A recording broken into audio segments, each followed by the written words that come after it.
Hey gorgeous, welcome to your internet bestie Elena's channel question. If one day you discovered that the perfect husband you loved with everything you had was actually the devoted second male lead in a novel, and you were just an NPC tool he casually married to prove to the female lead that he is married and keeping his distance, what would you do? Make a huge scene? Cry your heart out? No, tonight, our female lead is going to show us what the third option looks like. My husband has always been considerate and caring towards me, but when I got into a conflict with the female lead, he slapped me across the face without any explanation and told me to apologize to her. That is when I realized my husband is the devoted second male lead in this book. To make the female lead believe that he would no longer interfere with the relationship between her and the male lead, he just randomly found a woman to marry. I looked at the pastries on the ground, crushed under the female lead's embroidered shoes, and took a deep breath.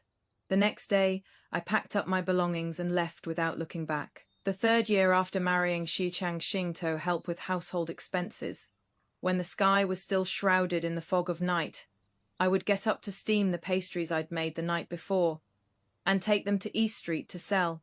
Actually, Shi Changxing didn't agree with this at first. He thought it was too hard on me, but I noticed the shoes on his feet, worn down to the point they were almost full of holes. This household should be supported by two people. It shouldn't just be him running around outside alone. The neighbors all envied me on ordinary days for marrying a husband with both good looks and character.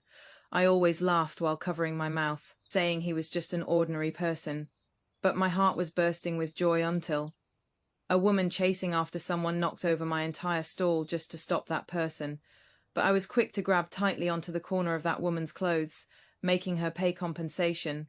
But what came at me was a slap without any explanation. The one who hit me was actually my husband, Shi Changxing. I was stunned in place from the blow. When Shi Changxing called the woman who had completely overturned my stall and only then did I suddenly wake up from this fantasy dream of transmigration, pastries shattered all over the ground, crushed under the ground by that woman's embroidered shoes. Yet she rolled her eyes at me with annoyance. You delayed me and made me lose the person I was chasing. I didn't hold you accountable, yet you are demanding money from me instead. You, a young woman showing your face in public doing business. Can you have some shame? I finally let go of the hand tightly clutching her sleeve.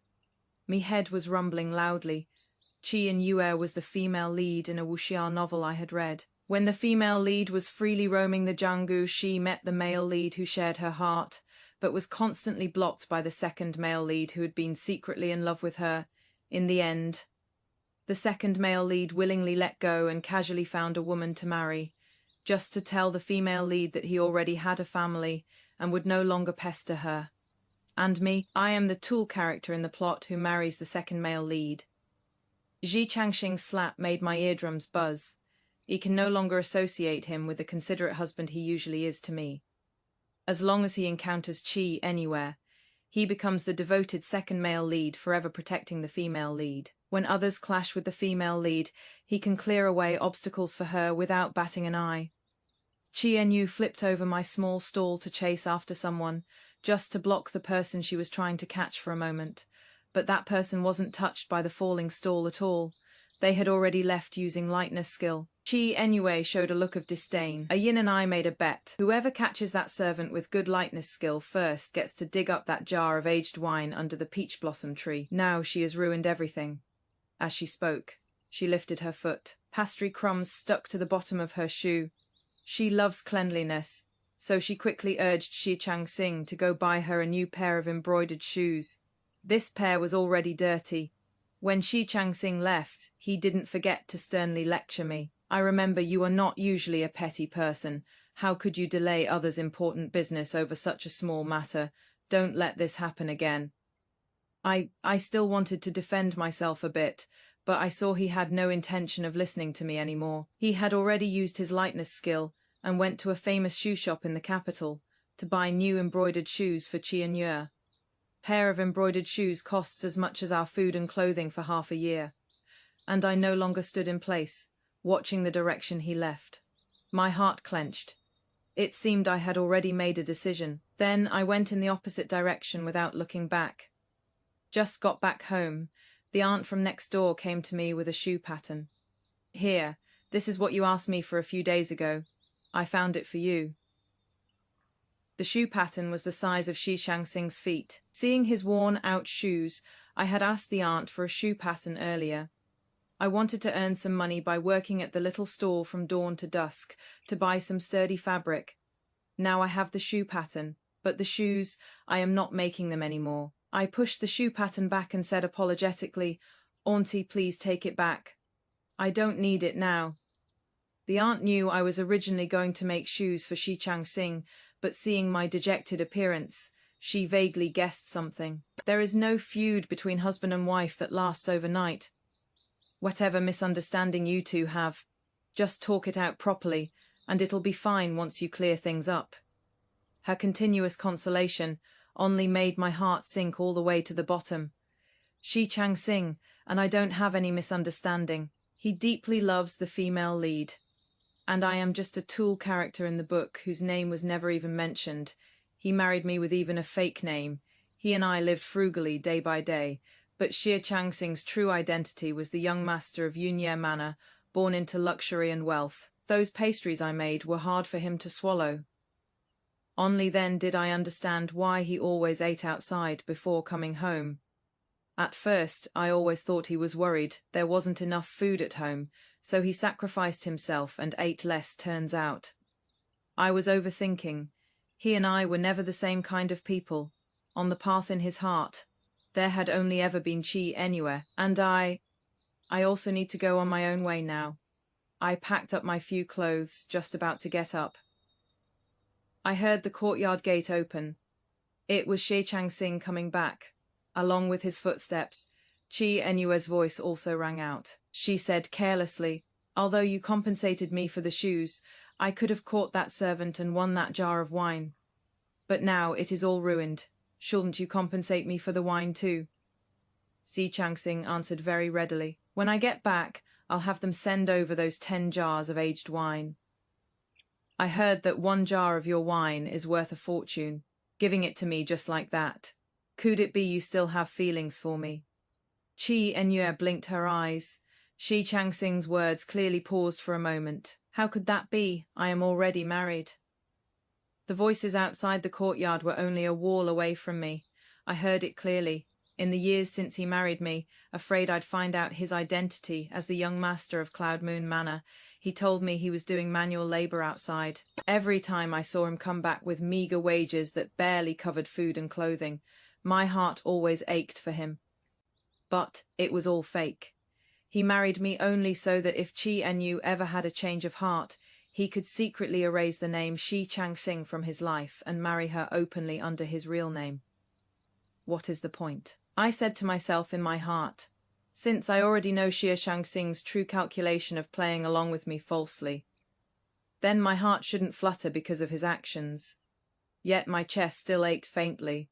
My genuine feelings over these years weren't fake. Chi Enyo suddenly let out a coquettish laugh. "I know, but that kind of petty woman really doesn't suit you." I couldn't see Shi Changxing's expression. I only heard him say, "She is probably angry today. It is this late and she still hasn't come back." In his words, not a hint of concern. Chi Enue said amusedly, "Don't tell me you need to go coax her before she'll come back. How did you become like this? Where did that carefree young man from back then go?" Shi Changxing, teased by her, said with a laugh, "Let her be. She loves getting angry like this. Once she has had enough, she'll come back on her own." But he doesn't know. I am not angry at all. I am just disappointed in him. Chi Enue saw him this time, and had another matter she wanted his help with. It was about the martial arts tournament half a month away, where the victor could obtain the 10,000 swords, record that tens of thousands were fighting over. In their scramble for this secret manual, people suffered injuries at best, or lost their lives at worst. Yet when Shi Changsing heard about it, he agreed without hesitation. "Your matters are my matters." Hearing the satisfactory answer, Chi Enyo added with concern, "We can't let Yin know about this. If he finds out, he'll definitely take the risk to compete for it. You must help me keep this secret. A yin was the male lead in the book. Chi Enue's martial companion. All right, don't worry. Si Changsing was still very straightforward. After seeing Chi Enue off, he returned to his room to prepare his luggage for the trip. While rummaging through boxes and cabinets, he discovered I was in the room. When did you come back? He was busy with his own matters, not sparing me even half a glance. I took out my water pouch and filled it with water, preparing it for my own journey. Only then did he lift his eyes. You also heard I am going out. As he spoke, he took the water pouch from my hands, smooth as flowing water, without the slightest awkwardness. As if I had prepared it for him, I didn't say much to him, nor did I question him about why he'd deceived me all these years, exposing his pretense to his face, embarrassing him, only because I knew the answer, and also because there is nothing left for me to say to him. One more word would just add to the anger that harms my body, draining my body and mind. Just watching him quietly like this makes me feel exhausted. He is leaving. I am leaving too. I finally spoke up after all. Shi Changxing, I want to he, with you, before the word divorce could leave my mouth. He had already packed his things and left the house, not even sparing the time to hear half a sentence from me. In the past, when Shi Changxing left home, he would always say to me, "Wait for me well at home. Your husband will return as soon as possible." But this time he left in a hurry, for the sake of his promise to the female lead. So rushed. He didn't say a single word to me. I can't keep up with the footwork of someone who practices martial arts. In the end, he didn't even hear a complete divorce from me. I bit my lip. 2 drops of tears fell from the corners of my eyes. It is not that I am heartbroken over his actions, but rather that all the genuine feelings I gave weren't worth it. That is all. I steadied myself and took out paper and brush. I wrote myself a divorce letter, smoothly unfolded it, and placed it on the desk he used most often. In the few years I was married to him, every time he returned from outside, he would bring me a bag of candied fruit, watching me eat them one by one, his eyes smiling gently. "Wife, is it good?" In places without the female lead, he could still see me. But once the female lead appeared, I completely disappeared from his sight. This candied fruit once made my heart sweet as honey. From now on, he doesn't need to bring it anymore. I took my luggage and locked the door. On the road I asked many people, beating around the bush to find out that the martial arts gathering was to the east. I breathed a sigh of relief, and continued walking west, knowing I had entered a novel I'd once read. I remembered the book mentioned that west of the capital, there was a place called Wuyu Corner, where the people were simple and honest, passers-by were all friendly and cheerful, with smiles on their faces. It was a desirable, good place. Not long after walking, the sky suddenly darkened, a thunderbolt struck down, and instantly it began pouring rain. A flimsy oil paper umbrella wasn't enough to shield me, so I hurriedly found a ruined temple to take shelter, but I didn't expect that shortly after entering the temple. A group of people also broke through the curtain of rain, rushing toward the ruined temple. At the same time, I smelled a strong, rusty odor. Just as I was about to lean against the wall and retch, a large hand from behind forcibly covered my mouth. "If you want to live, don't make a sound." That person's voice was extremely low, and the dark red mark on his palm made me realize with a start this was the source of that rusty smell. My heart was pounding. Without even walking at night, I'd still run into something like this. I didn't dare look at the eyes of the person behind me, biting my lips tight. I quickly nodded, but that person wouldn't loosen their grip at all. After the wave of people chasing him left, a long exhale came from behind me, yet my nerves were still taut. That person gasped in pain. "Go out and find me some medicinal herbs." I agreed repeatedly. Me arms trembled slightly. Scared stiff. Me feet moved faster, and even though it was still pouring rain outside, I just wanted to escape from here. Having just transmigrated to this world, I didn't understand which dynasty I'd arrived in. Only now did I know. This was a novel with a Jianghu background every word, and action could bring trouble. I had just walked dozens of steps out of the ruined temple when that person from the temple appeared before me. "You are trying to run?" The man laughed with amusement. I tugged at the corners of my mouth. Although he had martial arts skills, he was injured after all.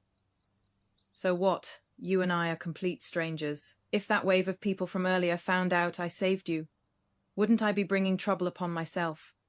Why would I risk it for a stranger? Why?" The man laughed again and raised the object in his hand. I looked closely.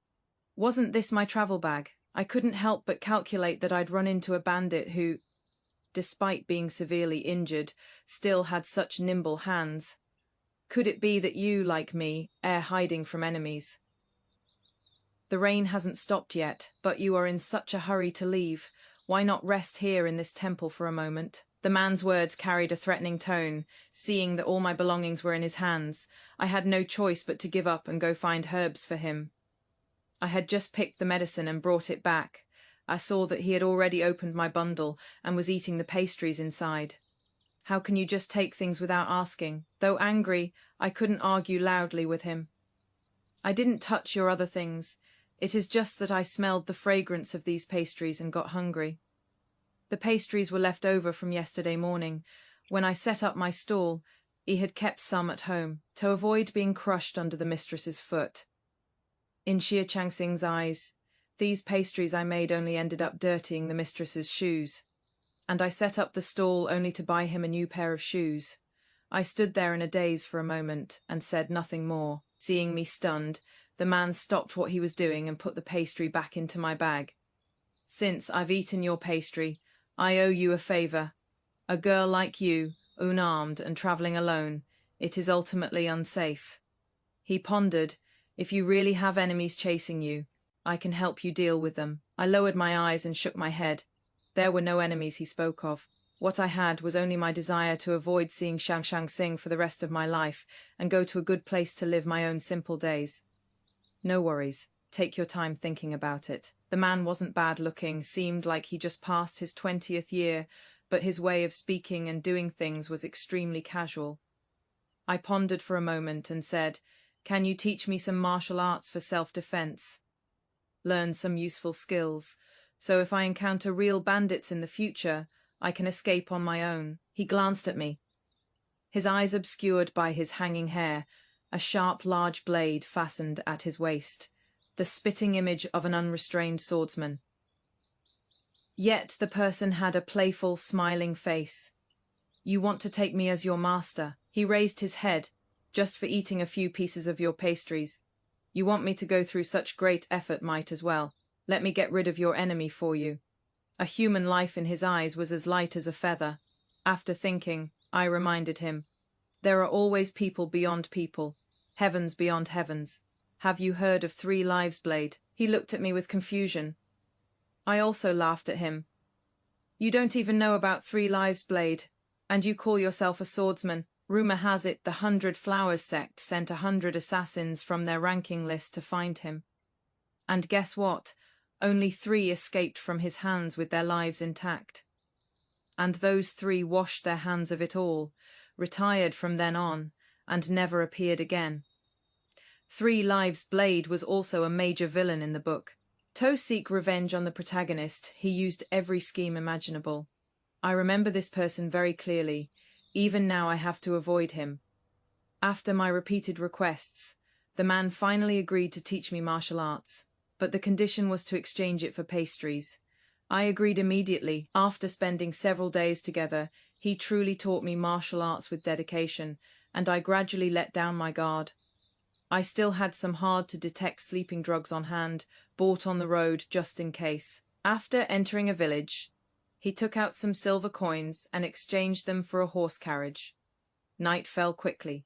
He and I took turns driving the carriage during the latter half of the night when it was his turn. I fought against my drowsiness, but unknowingly fell into a deep sleep. When I woke up again, the carriage was stopped in front of an inn. "Been driving all night. Go find me a physician." The man told me to call him Jan Du, but when I brought the physician over, I noticed that most people in the inn either carried swords or wore blades. Even from several steps away, I could feel the aura of killing intent emanating from them. I shuddered with fear.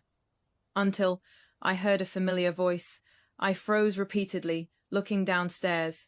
After getting a clear view of that person's attire, I quickly turned my head back. It was Shi Chang-sing. His peripheral vision swept across my profile as he furrowed his brows. Chi Enyu beside him, seeing him suddenly stop talking, said with a giggle, "What is wrong?" suddenly spacing out. Shi Chang-sing's expression stiffened as he glanced again at the spot where I had just been standing. No one was there now. "It is nothing. Looks like he didn't see me." Me heart sank. I couldn't help but ask passers-by, only to learn this wasn't the direction I was supposed to go. This was the road to the martial arts assembly. Zhan Du turned around. "And let me see Shi Chang-hang again." Shi Chang-hang had changed his outfit at this time. A sword at his waist, a sachet hanging, 3 or 4 attendants behind him. Clearly the high-spirited young master of Yunya Manor, completely worlds apart from my husband who did hard labor on ordinary days. I almost didn't recognize him. So this is what he looks like normally. After returning to my room, I prepared to take my things and leave, but was stopped by Zhan Du. "You are leaving. If you leave, I can't teach you." "It is fine. I'll find someone else." I lowered my head, my hands moving quickly. "In this world, is there a master more skilled than me?" Zhan Du sighed. "If you miss this village, there won't be this shop." I ignored his words and only asked, "Why did you turn back last night?" "To meet an old friend." He stared at my darkening expression and guessed suspiciously. "Don't tell me you also saw some old acquaintance." Number I flatly denied it, but he saw through the clue. He didn't expose it though, only took out a pill and a veiled hat. "The pill can change your voice, the veil can cover your appearance. Do you still want to learn martial arts? I didn't reach out to take them." "You better think it through. When you encounter obstacles, running away won't solve them." There is a deeper meaning in his words. I suddenly lifted my head and looked at him. "Fine, I won't leave for now." He is right. It was Shi Chang-sing who deceived me. Not my fault. Why should I be the one taking the detour? "It shouldn't be me, yes, Queen." "That is more like it. Why should you change your route to avoid someone?" Oh, handsome Zhan Du's words are totally woke. When you encounter shitty people and shitty situations, running away won't solve the problem. Facing it head on and ignoring it is the real boss lady move. Plus, I am smelling some pink bubbles here.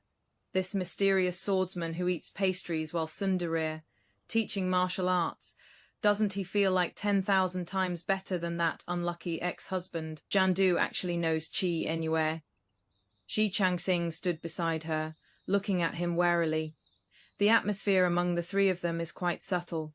Zhan Du saw me passing by and immediately waved, calling me over. "This is the old friend I mentioned to you." But my mind was full of doubts. If he knows Chi Enyu, then he must be a named character in the book. Why do I have no impression of his name whatsoever? But my train of thought was quickly interrupted by Shi Chang-sing. "This person beside you is—" Shi Chang-sing looked at me. Just as I was almost starting to suspect he might recognize me by my figure, Zhan Du boldly said, "My newly taken disciple." Through the veil, I glared at him. "There is no master-disciple contract between us. I am just having him teach me some self-defense skills. He is taking advantage of me." "Why do you keep staring at my disciple?"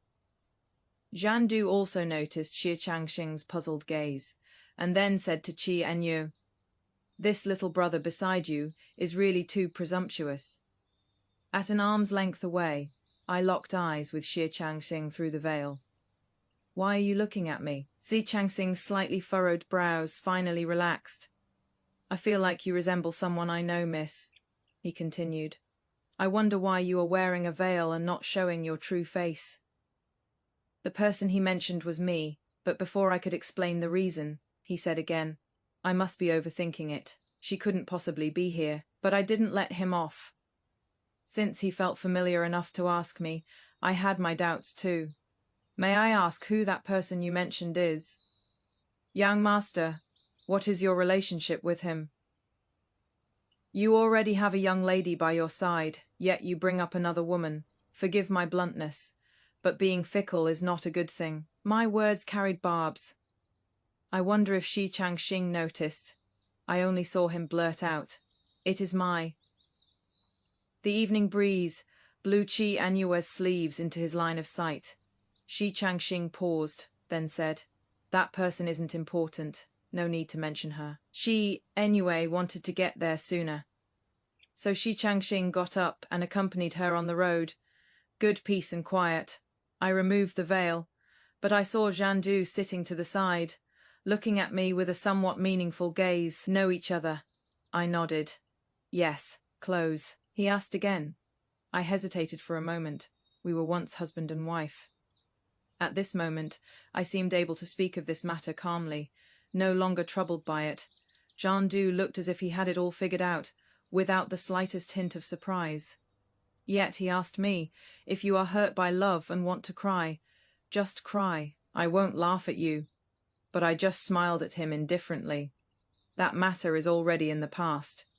If you think I'll cry my heart out because of his cold indifference toward me, then you are really underestimating me. I once loved Shi Changxing and wanted to spend my life with him. But when that slap came without explanation, Shi Changxing and I could only become strangers. Once I decide to leave, I turn around decisively without saying a single word of nonsense. When those words of his "not important, no need to mention it" fell into my ears, I didn't feel particularly disappointed or pained either, just felt those words of his were no longer important to me either. After hearing this, Zhandu laughed heartily. Good, good, good, worthy of being my disciple. So carefree, just like me. I shot him a sidelong glance at his words. I didn't contradict you earlier because I was giving you some face in front of your friend. When did I ever ask you to take me as your disciple? Fair exchange. Likewise, I didn't want to get too entangled with him either. There are far too many grudges that arise from conflicts in the Jianggu. So unwilling to acknowledge me as your master. Zhandu laughed unrestrained. What a pity. If you knew how many people want me to take them as disciples, don't come crying to beg me. He really is confident. I retorted sarcastically. Who knows who was the one being chased, yet still ordered someone like me, an ordinary person without any ability to defend myself, to go out and find herbs for him. Zhandu paused, acting as if he didn't care. Sharp-tongued little girl, fine. I can't out-argue you, since, you can't out-argue me. Just teach me the technique sooner so we can part ways. Now that you've seen your old friend, it can be considered wish fulfilled. Why don't we just turn back now? I still wanted to continue to Wayu Corner. Zhandu shook his head. That is only one matter. There is still a second one. After finishing the second matter, I'll teach you and won't see you again. Is it necessary to avoid me like that? He said it casually, making it impossible to tell which words were true and which were false. Especially since he always liked to joke around. I didn't take these words seriously at all. Only felt he really enjoyed nitpicking words to tease people. I also laughed back using his tone. Won't see me again. Are you going on some dangerous adventure? You couldn't possibly be like those people outside, going to seize the accord of 10,000 swords too. So what if I am? He had a foxtail grass in his mouth, plucked from who knows where. His peach blossom eyes half open with a smile. I sighed. Then you really don't consider the consequences. You are destined not to get it. Turn back while you can, and preserve yourself. In this book, that 10,000 swords record never appeared from beginning to end, yet it drew countless people deep into its trap. What is there to turn back to? Look at those people outside, together today, scattered tomorrow. If you tell them this, they'll just roll their eyes at you, seeing that he didn't believe my words. I stopped arguing with him. I only said, plainness is what is real, but sadly you don't understand. Though we had an unpleasant verbal dispute, however, when he taught me moves, he was quite methodical, extremely strict, but I didn't have the internal force they'd practiced since childhood. Me muscles and bones were stiff, and no matter what, I couldn't execute moves as smoothly as flowing clouds and water.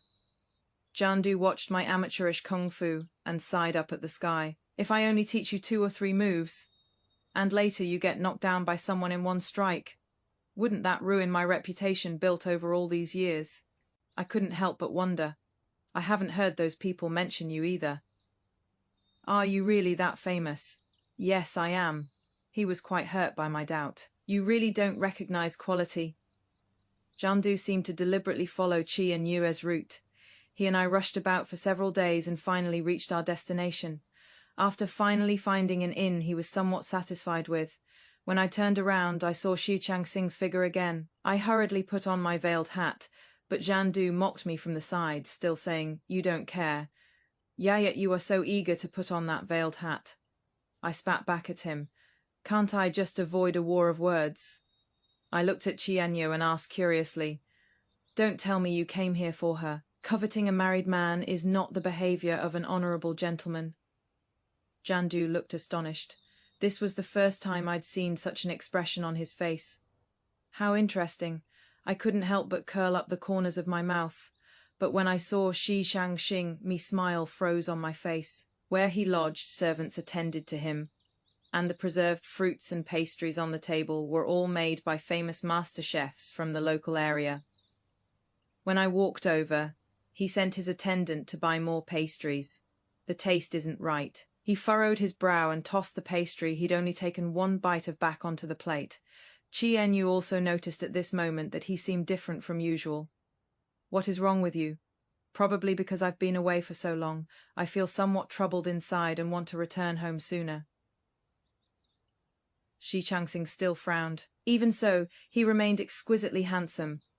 In the past, I loved his good looks immensely, but looking at him now, I only felt my heart was completely unmoved. "You are right. Once we get the 10,000 swords record, I'll accompany you back to Yunyu Manor. It has been a long time since I've seen your mother too," Qian Yue said considerately, but Shi Changxing shook his head. "No need." The attendant who went to buy pastries again hurried back. Shi Changxing immediately took another one from them, then with a grave expression stuffed the pastry back into the attendant's hands. "This isn't the right taste either." John Doe stepped forward at this moment. "Your taste is really picky. Those pastries you had just now cost 2 taels of silver per bag, truly befitting of a young manor master with money to burn."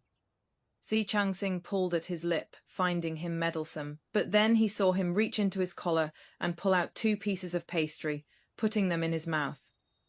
"Don't think I am here to mooch food off you. I have my own."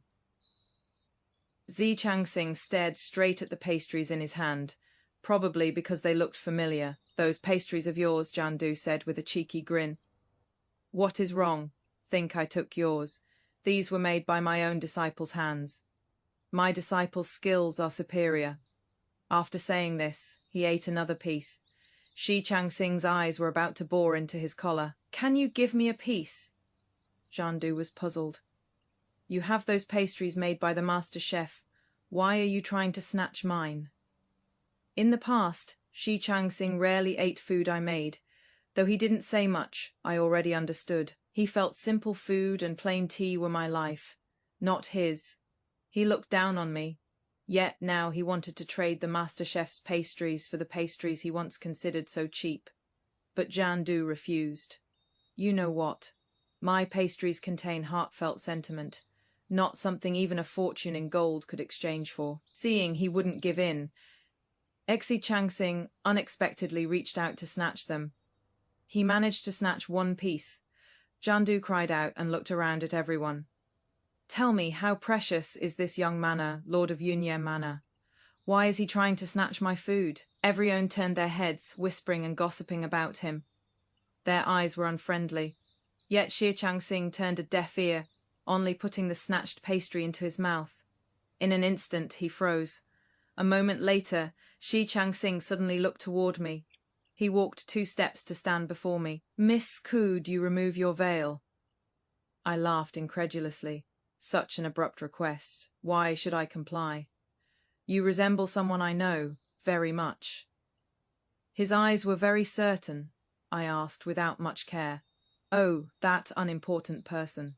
I still remember last time you said there was no need to mention her. No, you are using this matter to make me remove my veil."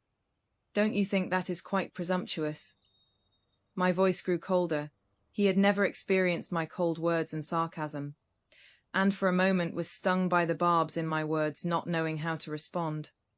Then please forgive my rudeness. Si Chang-sing reached out to flip up my veil, but he didn't expect that I had learnt some moves, striking him with a palm that made him stagger back repeatedly. He was completely unprepared for me, retreating several steps. He suddenly raised his eyes to look at me. Ajung, when did you learn these things? I lifted my head to meet his piercing gaze, curling my lips in a smile. You've mistaken me for someone else. How could I be mistaken? That pastry's taste and the one in your hand look exactly the same. Si Chang-sing was stubborn. He gripped the sword in his hand tightly. I had no time to dodge. The sword hilt, ice cold, pried up my veil. The thin gauze fell to the ground. When he saw my face clearly, his eyes widened abruptly. How can this be? I looked at him puzzled. What do you mean by that? I've told you before, I don't know you. An hour ago, Jean Du had suddenly said he wanted to teach me some other survival tricks, which was disguise. Si Chang-sing stared fixedly at my face, not moving a step for a long time. It was I who asked him first. Who exactly is that person you mentioned? If they're not important, don't dwell on it. The martial arts conference is what matters. Si Chang-sing muttered frantically. That is right. Jung is just an ordinary woman. How could she know martial arts? How could she come to this kind of place? He let out a breath and hastily ordered his attendants to pack up his things. He was leaving, hearing that he was leaving. Chi Yenyu shouted, No, have you forgotten what you promised me? You've never broken your word to me before. I am sorry, not this time. I need to go home. Ji Chang-sing said hurriedly, telling his attendants to buy the fastest horse, but Chi Yenyu blocked him with both hands, saying indignantly, Didn't we agree that after you helped me get the Myriad Swords record, we'd return to Cloud Moon Manor? Why are you going back on your own again? Xi Chang-sing was unprecedentedly solemn, not distracted for a moment by the female lead. Not to Cloud Moon Manor, but back to the capital. I asked him from below the horse, Young master, why are you in such a hurry to return to the capital? I am craving the pastries my wife makes at home. He looked toward the direction of the capital and said leisurely, but I laughed. Going back for such a trivial matter, be careful not to waste your effort. When Si Chang-sing saw those familiar pastries, he was momentarily dazed. He had a vague premonition in his heart that Ajung might not be waiting for him at home like before. Somehow his heart grew heavier and heavier, beating more and more slowly. He hurriedly took the swift horse his attendant had bought and mounted it. Chi Yenyue's attempts to stop him.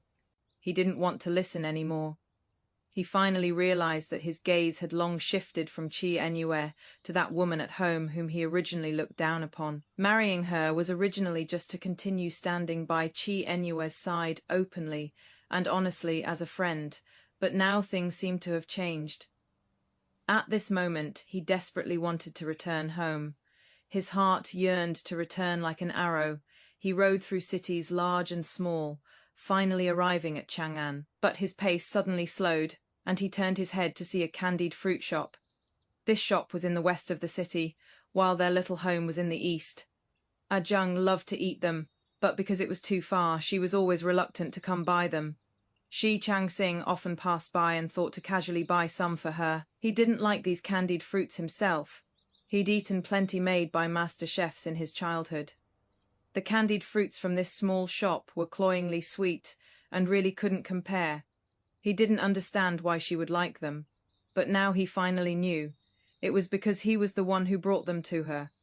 He bought several bags. Ajung could eat one bag today, and when she woke up tomorrow, she could eat another bag, but when he reached the doorstep of their home, he stopped in his tracks, not daring to push the door and go forward. Just then, the auntie from next door passed by and came over carrying a vegetable basin in surprise. Oh my, you are finally back. You two left home one after the other. If I hadn't been watching the place for you, your house would have been ransacked by petty thieves 2 or 3 times over. She looked around. Ha, how come you are alone? Si Chang-sing suddenly froze. When did Ajung leave? Aren't you two together? The auntie was a bit puzzled and thought back. That day when I went to give her the shoe pattern, she said she didn't need it anymore. Even if you two had a quarrel, you can't let it go on this long. It'll damage the harmony between husband and wife. Shi Chang-sing seemed to think of something and abruptly pushed open the courtyard gate. The rooms in the courtyard were all locked. He couldn't be bothered to look for the keys right now. With one palm strike, he split the lock open. He just rushed straight into the house. The house was still exactly as it had been when he left. Not a bit different, just a bit more dust had settled, except one person was missing, his wife. Shi Chang-sing suddenly spotted in the corner that pair of shoes worn so badly they had holes in them. He had been deceiving a Jung by claiming he did manual labor outside, so he'd always worn these old shoes. Seeing him looking so dejected, Auntie thought to go over and console him a bit. That girl a Jung asked me for the shoe pattern, saying she wanted to make you a pair of shoes, but having no extra money to buy fabric, she made some pastries to sell on the street, hoping to earn some money. Auntie chattered on. Those pastries really tasted quite good. I never heard you mention she had this skill. Shi Chang-sing's eyes gradually darkened. So that is how it was. A Jung went to the street to sell those pastries to make him a new pair of shoes. But what had he done?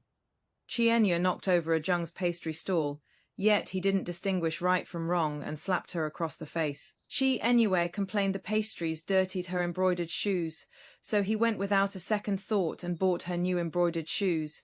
He hadn't noticed a Jung's expression, nor did he care about how a Jung had walked back that day.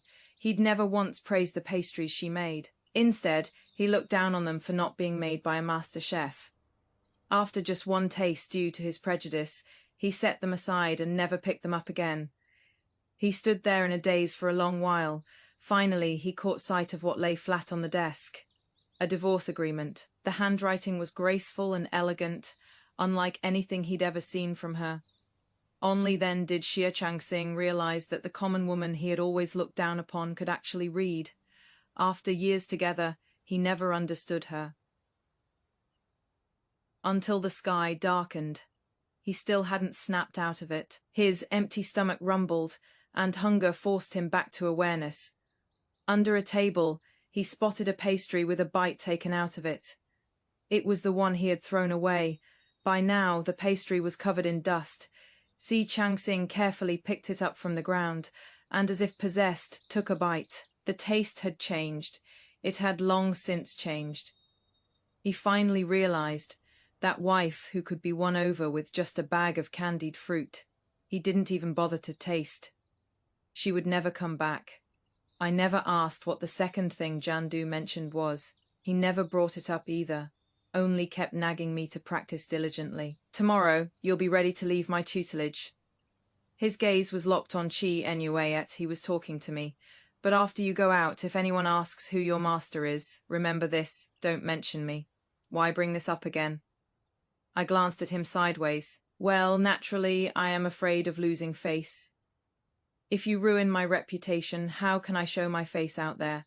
He still loved to joke around like this, though I couldn't compare to him. Dealing with a petty thief at this point was no problem. I followed his line of sight. Another man had appeared beside Chi Enue. That man was the male lead, Fang Yin, strikingly handsome, standing out from the crowd. I took a few more glances and nudged Jandu's shoulder with my elbow. She has got her official match, if you keep staring like that. Watch out or the guy next to her will come at you. Jandu laughed and snorted. Looking down on me. What do you mean by this official match you are talking about? I had no mind to answer his question, only sighing. That man is really formidable. The male lead's combat power in the book is terrifyingly strong. There aren't many who can compare to him, and the big villain San Ming Dao's Jandu is one of them. Why are you boosting others' morale? I really don't believe I am worse than him in any way. He suddenly became competitive. I looked at him, calling him hopeless. You are way worse than him in so many ways. The male lead's protagonist halo is unrivaled. I think the one who should be called blind is you. How can you be so unable to recognize quality? That guy looks plain. His build is plain too. What is so good about him? Jandu rarely looked this worked up, nearly passing out from anger. What official match? I think you are blind as a bat. I frowned. Wait. What did he understand this term to mean? I waved my hand. What do you think official match means? Using all the good words for that guy, talking nonsense. Jandu's face turned red with anger. I finally couldn't help but laugh out loud. Official match refers to one's destined person. I watched him laughing so hard I couldn't close my mouth, but saw him gradually calm down. I deliberately added, that person is Chi and you as destined one. Give up that thought. Don't even think about it. If he continues like this, he'll just become another Shi Changxing. But then I saw him suddenly turn his head to look at me and blink. Jandu said with a tense expression. Then where is my official match? His question stumped me. I was stunned for quite a while. Only then did I avoid his gaze and say hastily, how would I know? Yet I didn't know what I felt guilty about, or why I was flustered. You really don't know? Of course not. After saying this, I walked around him and hurried downstairs. Chi Enue suddenly called out to stop me. I turned to look at her, thinking she had recognized me or figured something out, and would ask me about Shi Shangxing's departure. She smiled brightly. Tonight we're having a banquet to welcome a yin. Remember to bring master along too. I responded absent-mindedly. Okay.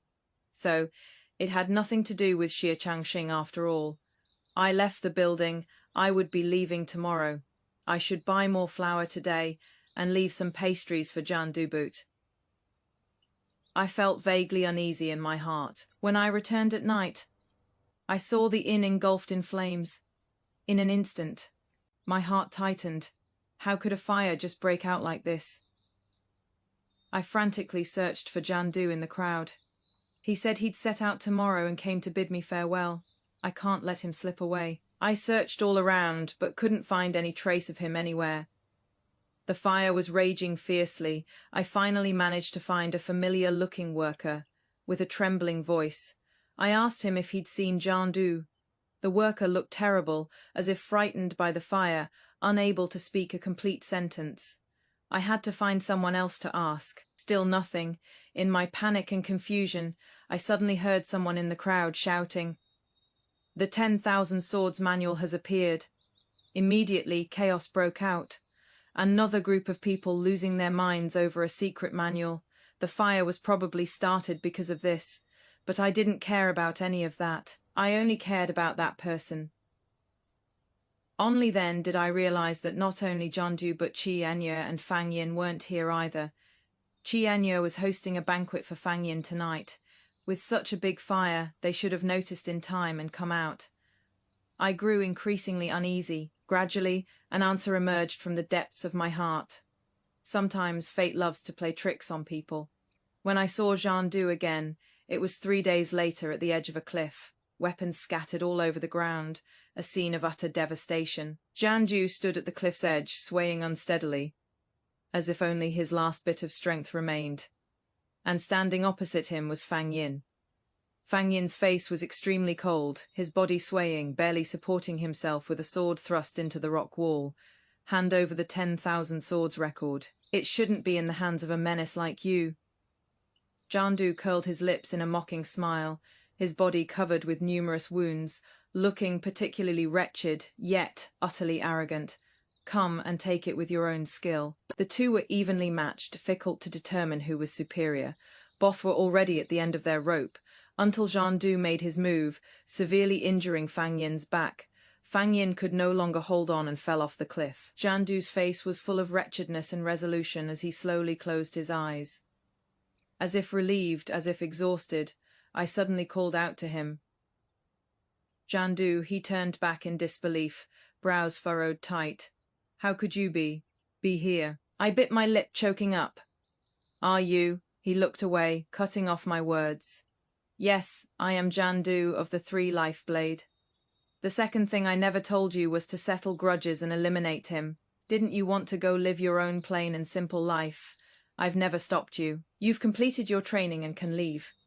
After today, you and I are complete strangers." Jean-Du drew in a sharp breath, his fists clenched extremely tight. "Just go."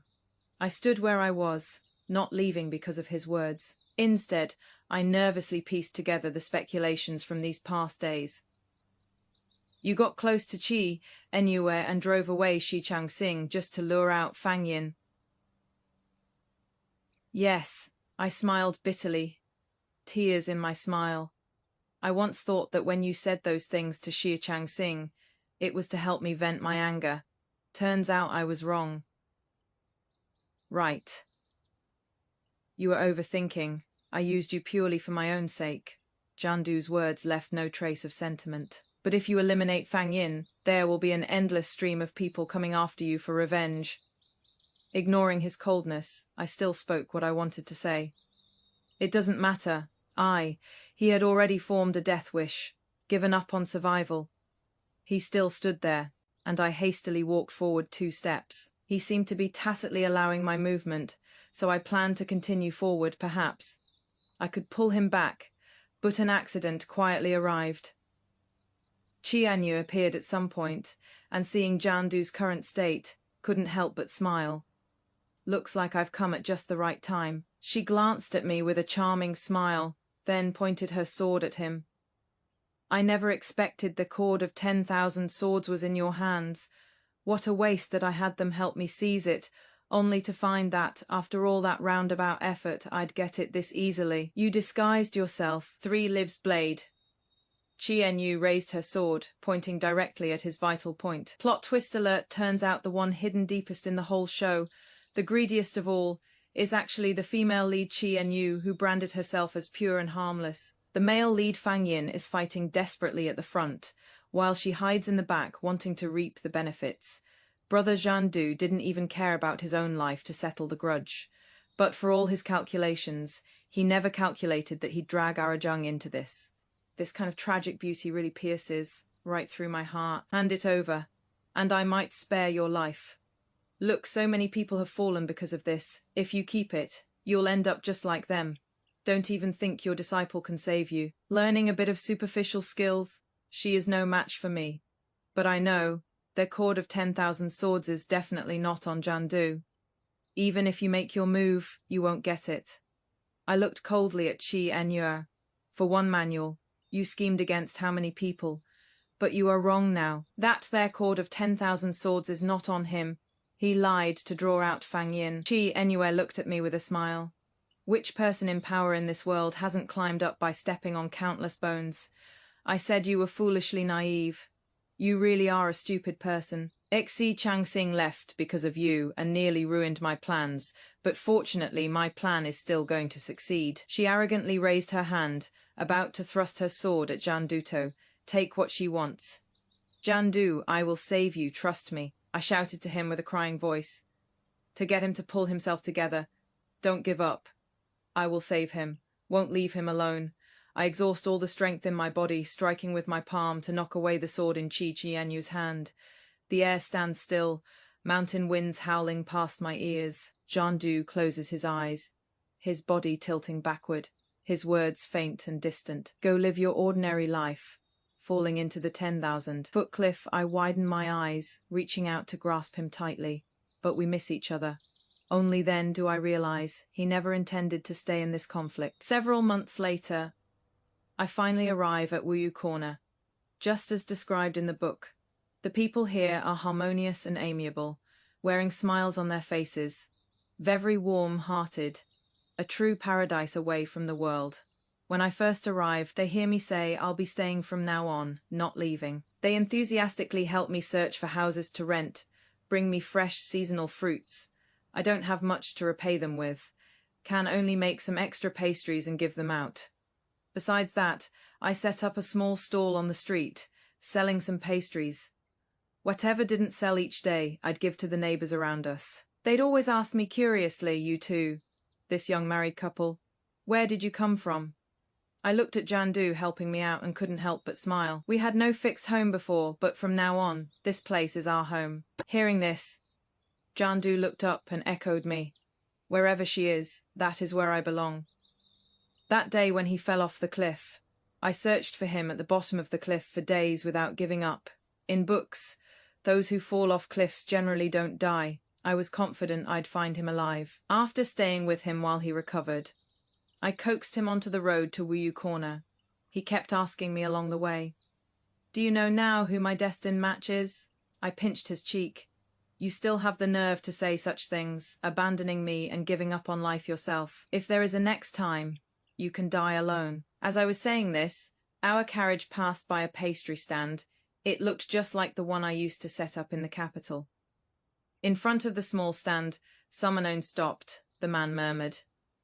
"Aunt's me wife was just like you," the vendor asked curiously. "So have you two upgraded to a bigger shop now? You don't look like someone whose family would run such a small business." "She is gone," the man said with lowered eyes. The carriage travelled for a full half day. It was right at noon, and Jandu pulled out a piece of pastry from his bag. "My lady, your cooking skills are still the best. What a pity this is the last piece. You eat it. It is fine. From now on I can make them for you every day." I smiled with my eyes curved. The bright sunlight illuminated the vast sky. May we have this day year after year. Sisters, now that you've finished reading this grand finale, how do you feel? Don't you feel like that pent-up frustration in your chest has finally completely dissipated along with Shi Changhang swallowing that dust-covered pastry in that empty room?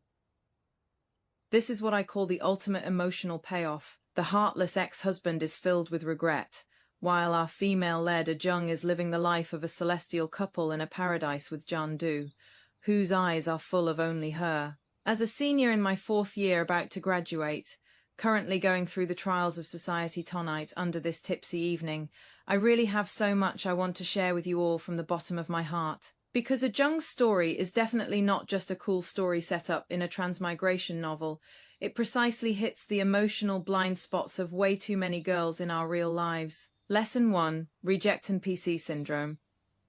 You are not a tool person on any male lead's growth arc. What hurt me the most at the beginning of the story? It is Ajung discovering that she was just a tool person that the second male lead casually married to avoid suspicion. She worked from dawn to dusk selling pastries, only to get a slap in the face from someone trying to show loyalty to the female lead. In reality, how many girls unknowingly live as NPCs, non-player characters, in someone else's life? I have an incredibly outstanding senior, graduated from a top university, originally received an offer from the Big Four top accounting firms, but to accompany her boyfriend who was preparing to start a business at the time. She gave up the offer and went to his startup small company to be a round-the-clock logistics manager. As a result, 3 years later, the guy's company got on track, and he turned around and said to others at a drinking party, "She is just doing admin work. Her level of thinking is no longer on the same level as mine now." Girls, are you kidding me? Why do we always habitually put ourselves into the mold of devotee and virtuous helper? We've been taught since childhood to be sensible, to be considerate, to sacrifice. So much so that when we're ignored or belittled in a relationship, our first reaction is actually, "Am I not doing well enough?" Ajung gave us the perfect demonstration. When you realize you are just a supporting role in this relationship, stop auditioning for a role that was never meant for you. You were born to be the sun of your own universe, not to be a stepping stone for any heartless man to set off his devotion. Lesson 2. True love is about empowerment, not condescending charity. Let's compare the two men in the book. Si Chang-sing, the so-called noble young master, he enjoyed Jung's service, but looked down on her from the bottom of his heart. He thought her selling pastries was shameful and disgraceful, and he wouldn't even deign to taste her cooking. His love was charity, it was condescending. Jandu, the so-called free-spirited swordsman, although he had ulterior motives at first, after eating Ajung's pastries, he was willing to teach her martial arts. He didn't say, "Just hide behind me obediently and I'll protect you," but instead taught her sword techniques for self-defense, giving her the ability to protect herself. Sisters, This is the real tea. A healthy, high-quality, intimate relationship is absolutely not one-sided protection from one party to another, but mutual empowerment. That person who only likes you barefaced, doesn't let you socialize, and suppresses your career ambitions is often more selfish than you think. But someone who truly loves you, like Jandu, will teach you the skills to stand on your own feet and tell you, go live the life you want to live. If there is danger, you can protect yourself. If you are tired, I'll be your fallback. He saw Jung's value in the everyday hustle and bustle. He felt that those ordinary pastries were more precious than the rare delicacies from famous chefs that money couldn't buy. Find a man who looks at you like you are the magic itself. College graduation season is coming soon, and everyone is about to step out of the ivory tower into this somewhat complex, somewhat cruel world, perhaps in your future workplace, life, and relationships. You'll also encounter people like Shi Changxing, who drain your energy, and meet those Qi and Yu types who don't respect your boundaries. When that moment comes, I hope you all can possess leave those who don't cherish you, along with those worn-out shoes with holes forever in the muddy past. Don't look back, because there is no one behind you. Go make money. Go build your career. Go travel. Go learn new skills. When you take all the energy you used to please others and invest it all in yourself, you'll discover you don't need to compete for some male lead's love at all. You yourself are the top-tier configuration of this life drama where you are the female lead. May we all weather life's storms and ultimately reach our own worry-free corner. There, we'll be neither humble nor arrogant, sunny and bright, with days like today year after year. Love you all to the moon and back. See you next time.